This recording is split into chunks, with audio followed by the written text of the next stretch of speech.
Hi friends, दोस्तों, guys and भैंसास। कैसे हैं आप सभी लोग। और ये मेरा आज 30वां दिन है लगातार बिना रिपीट किए हुए गमछे के। ये गमछा कैसा लग रहा है? भगवा कलर है और ये सफेद में इस पर कुछ उड़ीसा की कलाकारी की गई है। ये उड़ीसा से मुझे मिला है। तो गमछे से आगे बढ़ते हैं। चंडू खाने में आप सभी का स्वागत है। और आज चंडू खाने की बात शुरू करेंगे मिलॉर्ड से। आपको पता ही है हमारे यहाँ के मिलॉर्ड और योर लॉर्डशिप कितने पढ़े लिखे हैं, इसका हम लोग अंदाजा नहीं लगा सकते हैं, क्योंकि वो सारा कुछ छुपा कर रखते हैं। इन लोगों की कोई परीक्षा नहीं होती है। और इससे पहले कि आप में से कोई सुधार है, क्योंकि मुझे पता है कि हमारे युवा साथी वाला ये जो सेगमेंट है मेरा खास तौर से युवाओं के लिए है।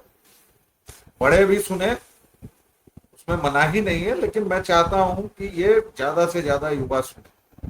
तो अगर आप में मुझे सुधारने आता है कि अरे जुडिशरी की सर्विसेज होती हैं, परीक्षा होती है, क्या बोल रहे हो साहब, तो मैं बताना चाहूंगा कि साहब ऐसा है कि वो अधिकतम हाई कोर्ट तक बात चलती है। उसके बाद सुप्रीम कोर्ट वगैरह तो बहुत पुरानी बात है। और वैसे तो वो लोअर कोर्ट्स वगैरह में ही परीक्षा के जरिए। उसके अलावा आप सुप्रीम कोर्ट की वेबसाइट पर जाइए, हाई कोर्ट पर जाइए, कितने जजेज ने अपनी संपत्ति का विवरण दिया है वो भी देख लीजिए। तो हमारे यहाँ जुडिशरी क्या है कि एक गंधाता हुआ, बदबूदार, बहुत ही वाहियात नाला है। और अब समस्या क्या हुई है कि thanks to Zuckerberg, thanks to joker, thanks to everything and thanks to technology, कि अब वो नाले का ढक्कन खुल गया है। आप में से कई अधिकतर पढ़ते होंगे कि हमारे इस महान देश भारतवर्ष में अभी भी कई जगहों पर मैनुअल स्कैवेंजिंग होती है। जी हाँ, उससे आप इनकार नहीं कर सकते। और नाले वाले में तो लोगों को उतारा ही जाता है। तो उन नालों में कई बार विषैली गैस निकलती है और उससे लोगों की मृत्यु तक हो जाती है। ये एक स्थापित तथ्य है। सरकारें रोकने का प्रयास कर रही हैं, जैसा वो बोलती है। फिर भी अभी तक पूर्णतया इस पर रोक नहीं लगी है। नाले में लोग उतरते हैं बिना किसी केयर के। और कई बार हम लोग सुनते हैं, फिर चूंकि हम लोग कुत्ते बिल्लियों की तरह पैदा करते हैं, उसी की तरह मर जाते हैं। तो भारत में चूंकि सबसे सस्ती कोई चीज है तो वो है मानव की जान, ह्यूमन लाइफ। ये सबसे सस्ती चीज है भारतवर्ष में। और इस चंडू खाने में उसको कोई महत्व भी नहीं दिया जाता है। तो बदबजाते नाले के बीच से हमारे योर लॉर्डशिप, माय लॉर्ड, ये लोग जो हैं, ये बीच बीच में इस तरह की अजीब को गरीब बातें किया करते हैं। ये वराले साहब हैं। अब वराले साहब कहाँ से पढ़े लिखे हैं, नहीं पढ़े लिखे हैं, ये सब तो गूगल वूगल पर थोड़ा बहुत बता देगा, लेकिन मुझे नहीं पता है। इनकी विद्वत्ता का आलम देखिए कि नासिक कुंभ में जो खर्च हुई है राशि, ये भाई साहब कह रहे हैं कि 125 स्कूलों को बंद होने से बचाया जा सकता था। और ये सुप्रीम कोर्ट के जज साहब, इनके इस मैथ्स पर तो मैं बाद में आऊंगा, लेकिन इनको अपना मुंह नहीं दिखता है, जिस पर इनके कोट से भी बड़ी कालिख लगी हुई है। यशवंत वर्मा नाम याद है आपको?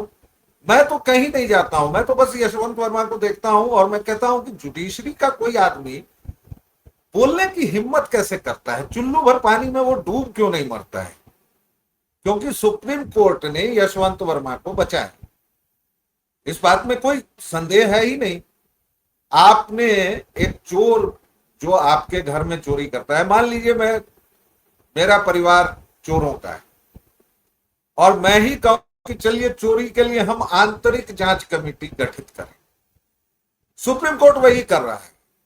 यशवंत वर्मा चोर है, उसके घर से नोट जले हुए बरामद हुए। 6 दिन के बाद तत्कालीन चीफ जस्टिस गवई साहब ने वो जारी किया वीडियो और कहा कि देखो हम किसी को बचाते नहीं। वाह, तालियां ऑडियंस में। और उसके बाद इतना ही नहीं, भाई लोगों ने एक आंतरिक कमेटी गठित की जिसने दोषी पाया यशवंत वर्मा को। लेकिन तब तक सुप्रीम कोर्ट क्या कर रही थी, उसको दिल्ली से उठा के ले जाके इलाहाबाद हाई कोर्ट में बैठा देती है, ताकि वो उसकी सजा है, सोचिए कितनी कठोर सजा है। ये वैसी ही सजा है जैसे गनी महात्मा और लहरू चा अंग्रेजों की जेल में जाते थे, आगा खां पैलेस में जेल में जाते थे, लहरू को बैडमिंटन खेलने को मिलता था, एक सेक्रेटरी मिलता था जो चिट्ठियां टाइप करता था। गनी महात्मा की तो बात ही नहीं, वो तो राष्ट्रपिता हैं। साला जो 5,000 वर्षों से देश है कम से कम, बाकी तो ये लोग अभी तक नहीं मान रहे हैं लेकिन मानेंगे, क्योंकि अब 10,000 साल पुराने अस्तित्व में आ रहे हैं अवशेष, 15,000 साल पुराने आ रहे हैं तो मानेंगे। लेकिन 5,000 साल भी मान लें, उसका एक राष्ट्रपिता भी हो जाता है। हम लोग कितने बकचोनहर हैं, और उसकी डिस्कवरी भी कर लेता है नेहरू। लेकिन देखिए मैं हारमोनियम लेकर फिर इधर उधर निकल गया। चलिए, तो ये भाई साहब जो हैं वराले साहब, इन्होंने ये सब कहा। अब मेरा ये कहना है कि भैया मेरे, जरा एक बार ये देख लेते कि जो मान लीजिए कि 32,000 34,000 लाख रुपए का जो आप कह रहे हैं कि भाई इतने करोड़ रुपए नासिक कुंभ मेले के लिए लोकेट हुए हैं, तो क्या मतलब अभी जो हम लोगों ने प्रयागराज में कुंभ देखा, तो जितने स्ट्रक्चर बने उसको फिर योगी जी ने उखड़वा दिया। साहब आप जज हो गए हैं, लेकिन कॉमन सेंस आप में नहीं है। सरकार जो भी रकम खर्च कर रही है वो 85-90% तो स्थायी विकास कार्यों पर करती है, कि भाई सड़कें बना दी गई, पुल बना दिए गए, नाले बना दिए गए। अब वहां भ्रष्टाचार पर मत आइएगा, क्योंकि वो एक अलग मुद्दा है, वो तो हमारा राष्ट्रीय चरित्र है। तो आप आज जाके प्रयागराज में देखिए कि कुंभ के दौरान किए गए सारे काम वैसे ही हैं। वो नागरिकों के लिए स्थायी स्ट्रक्चर होते हैं, वो आज नहीं तो कल बनाने पड़ते, और वो बनते ही हैं। नासिक वैसे भी एक खूबसूरत शहर है, वो मैंने देखा है। अच्छा, जो लोग उसमें काम कर रहे हैं वो क्या मतलब मुफ्त में कर रहे हैं, उनको पैसा वैसा नहीं मिलता है, उनको काम नहीं मिलता है। भाई दातुन बेचकर महाकुंभ में वो लड़की रुद्राक्ष बनकर नेशनल लेवल की हीरोइन बन गई, उसको छोड़िए। एक व्यक्ति दातुन बेच के लखपति बच गया, और 4500 करोड़, मतलब चूंकि 10% 15% ही होगा। पूरी एक गतिविधि होती है जो क्रिएट होती है। अगर 50,000 करोड़ यूपी सरकार ने खर्च किया था, तो उसका 5 गुना या 6 गुना उन्होंने कमाया था। उसी तरह अगर यहाँ पर 30-32 हजार करोड़ मतलब सरकार कर रही है, तो वो पूरा बनेगा।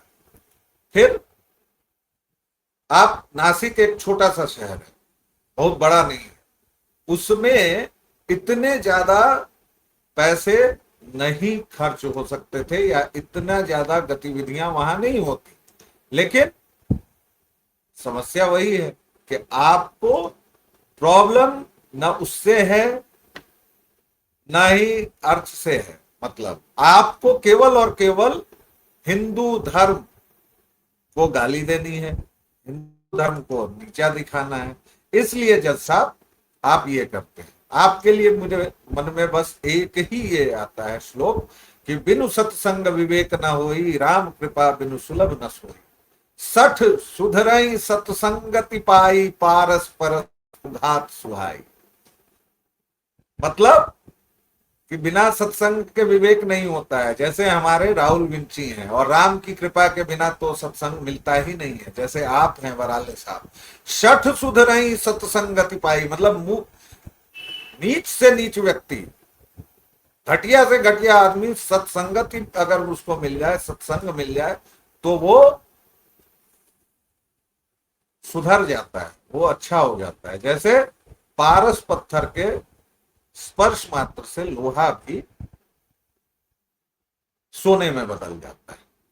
और ये मुझे क्यों याद आ रहा है, ये इन महाशया के चलते याद आ रहा है कि इनको भी सत्संग, ये वराले हो या ये कृति सेनन हो, ये अभी कंगना रनौत को जवाब दे रही हैं। कंगना रनौत के पुराने फोटोज निकल रहे हैं, लोग उनको कह रहे हैं कि अरे इसने तो खुद ही। और एक होता है हमारे यहाँ थेथर, एक होता है बकचोनहर, और एक होता है महाथेथर। तो ये जो गटरवुड की, मैं इसको हीरोइन तो नहीं कहूंगा, ये जो भी है, मतलब ये लोग पहले आप देखिए कि जो वैन होती थी, जो खलनायिका होती थी, वो भी ऐसे कपड़े नहीं पहनती थी, हेलन बिंदु ये सब भी नहीं। और कपड़ों पर बात होगी कृति सेनन, ये जो तुम लोग अंग्रेजी में लिखवाती हो ना, और ये जो हरामखोरी करती हो, इससे कोई डरने वाला नहीं है कि the essence of festival is not in the clothes you wear, it is in the emotion and meaning you hold for the traditions. Rakshabandhan is a bond of protection, my sister and tie rakhi to each other. पहली बात, ये एक add है, तुम अपने घर में underwear में अपने भाई को, तुम्हारा भाई भी अंडरवियर पहने, तुम्हारी बहन भी पहने, तुम भी पहनो, हर्राफा औरत और राखी बांधो, कोई नहीं देखने जा रहा है, कोई फर्क नहीं कर रहा है। लेकिन इसके लिए तूने मक्कार नीच औरत लाखों रुपए लिए होंगे, और ये हमारा एक पर्व है, त्योहार है, इसमें तू ब्रालेट पहन के अपने भाई को कुर्ते में लगा के बैठी हुई है, तू उसको भी अंडरवियर में पहना। और ये तेरे घर का मामला नहीं है, तू अपनी बहन को बांध, तू कुत्ते को बांध, तू किसी को बांध, लेकिन तू अपने घर में बांध। इस एड में ये पहले कुकुर को राखी बांधती है। खैर चलिए, we know we can protect each other no less than a brother would have. We pray for each other's health, happiness and long life and for us. ये मतलब बात कौन सी है, बात कहां की हो रही है, अद्भुत है। और उसके बाद ये लोग कंगना को गरिया रहे हैं, फिर से वही सठ सुधरई संगति हुई, पारस परस को घात सुहा। कंगना रनौत क्या थी 15 साल में, 16 साल में, उसने किसके साथ लिव इन किया, नहीं किया, कहां। आज अगर वो सुधर रही है तो भाई तू ईसाई है। 25 रुपए के लिए बिकने वाली औरत, ये इंस्टा पोस्ट जो तूने किया होगा, इसके लिए भी तुझे रुपए मिले होंगे। हमारे यहां वाल्मीकि हैं, अंगुली माल की परंपरा है। हमारे यहां तो कोई कुछ भी हो सकता है। जरा व्याध की कहानी नहीं सुनी होगी तूने, पढ़ती नहीं है ना तू। ये जो तू पूरा वक्ष सारा दिखा रही है, पूरा वक्ष विदरण जो सामने दिखा रही है, तो कौन से भाई बहन ऐसे करते हैं भाई। Also when will we stop telling women what to wear? We are not going to tell you, my dear, not my dear. हम तुम्हें नहीं बोल रहे हैं, लेकिन तुझे ये अधिकार किसने दिया, हर्राफा हरामखोर, कि तू हमारे पर्व त्योहारों पर बताएगी कि ऐसे कपड़े बदलो। तू सजेस्ट कर रही है। एड का सीधा मतलब क्या होता है कि वो सजेस्ट किया जाता है। और आप लोग देखिए कि ये 1940 ईस्वी की चाय का एक विज्ञापन है। ये जो घटिया औरत कृति सेनन दिख रही है और उसके बाद थेथरई कर रही है, उसके बरक्स इसको देखिए, इसमें आपको साफ साफ लगता है कि एक हिंदू औरत है। आप और हम कहां पहुंच गए हैं। और हर एक चीज ये हमारे ही त्योहारों पर क्यों होती है भाई। सिंदूर गया, चलिए भाई पैट्रियार्कल था, तिलक गया पैट्रियार्कल था, पता नहीं क्या क्या था, साड़ी गई, सूट गया, सब गया। नंगेपन पर आमादा है। वो रिया अहीर आपको याद होगी, अब वो बिग बॉस में जा रही है, जो नंगे बुच्चों का पूरा वो शो ही है। और आज तक मैंने नहीं देखा है, एक सीन नहीं देखा है। क्या आपका युवा समाज मुझे माफ करेगा, लेकिन ये ऐड देखिए। और इसी हर्राफा औरत को, ये कृति सेनन को ही देखिए कि ये ईद के मुबारक मौके पर क्या कर रही है। आज तो मिलादुल नबी है, और देखिए इस देश हिंदू खाने में मतलब कमाल है, मिलादुल नबी। मतलब भाई रे, गजब हाल है। अरब के रेगिस्तान का एक कबीले का आदमी जो उन लोगों के लिए पैगंबर है, भाई उस हिसाब से मार्क्स भी पैगंबर है मार्क्सवादियों का। ईसा तो ईश्वर का पुत्र ही है। तो अरब के एक व्यक्ति का जन्मदिन इस देश में राष्ट्रीय छुट्टी है। और जिस देश की मिट्टी में कण कण में राम है, कृष्ण है, शिव है, इन तीनों पर कोई ये नहीं है। क्यों? क्योंकि आपके दक्षिण भारत से जो तमिलनाडु की सरकार सबसे ज्यादा कमाती है मंदिरों से, वही हरामखोर खड़े हो जाएंगे कि Ram was not our ancestors, we will worship Ravana. कोई हरामखोर खड़ा हो जाएगा कि Mahishasura was asura and asura king, और उसको ब्राह्मणों ने ऐसे किया। साला 70 साल से तुम लोग ब्राह्मणवाद ब्राह्मणवाद जप रहे हो बे तमिलियों, कहां हटा पाए उसको? अभी भी तुमको ब्राह्मण ही ये चीज। और इसको देखिए, इस 2 टके की औरत को।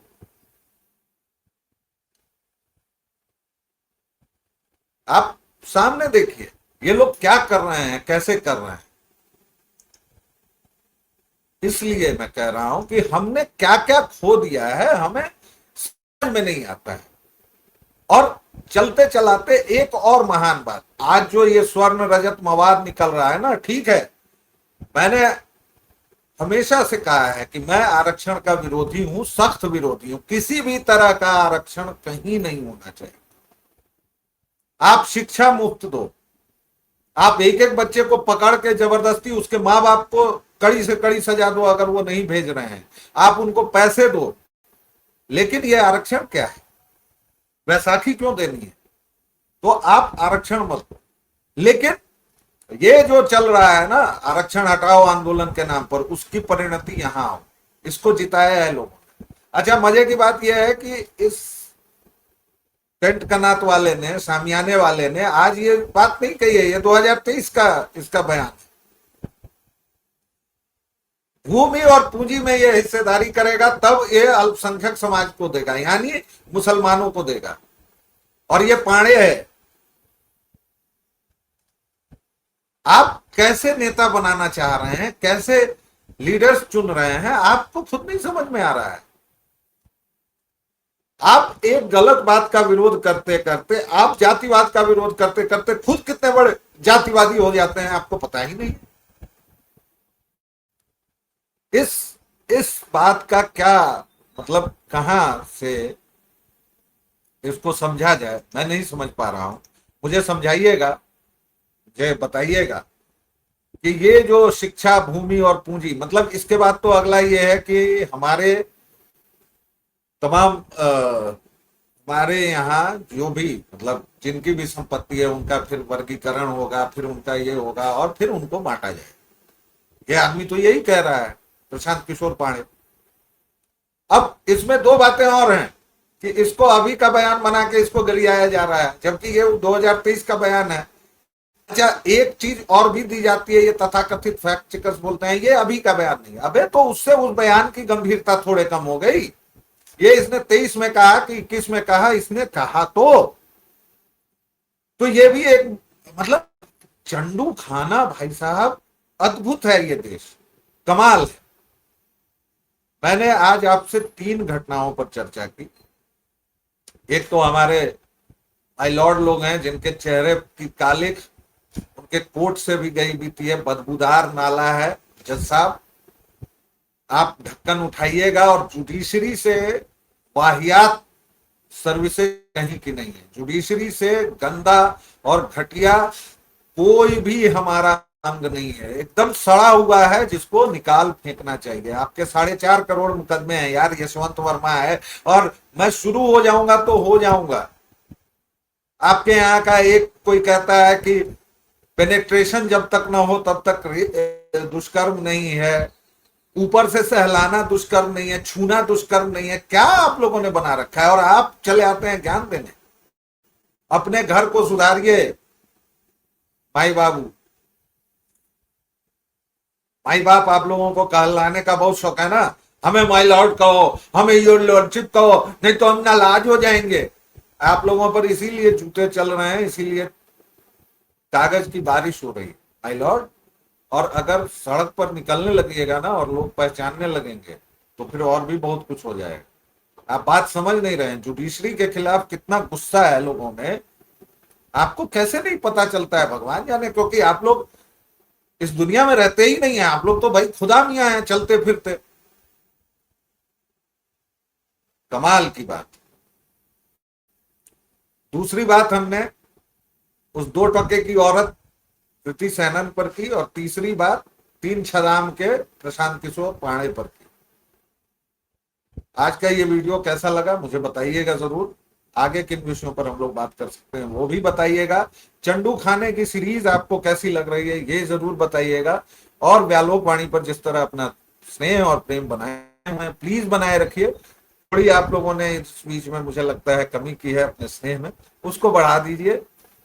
अगर देखिए शेयर और लाइक करते हैं तो वो आवाज रेजोनेट होती है, वो बढ़ाइए। और मैं और क्या किन विषयों पर आप मुझे सुनना चाहते हैं ये जरूर बताइएगा। अभी के लिए इतना ही, अगले वीडियो में फिर मिलेंगे, तब तक के लिए जय जय सिया राम, अस्सलाम वालेकुम।